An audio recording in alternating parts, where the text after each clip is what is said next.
That didn't turn out as well as I thought it would. As you can see, I ran out.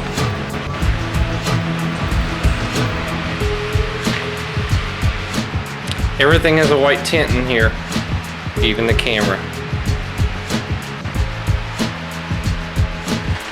Maybe I should do this outside because it clings onto everything. The epoxy appliance paint.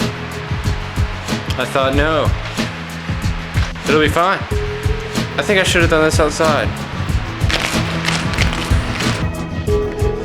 I think I accidentally made a couple of marks by accident.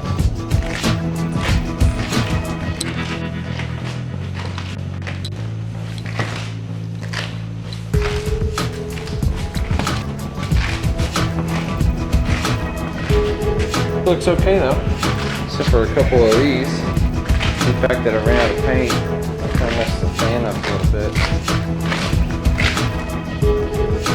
Used to be black. So that's it for today.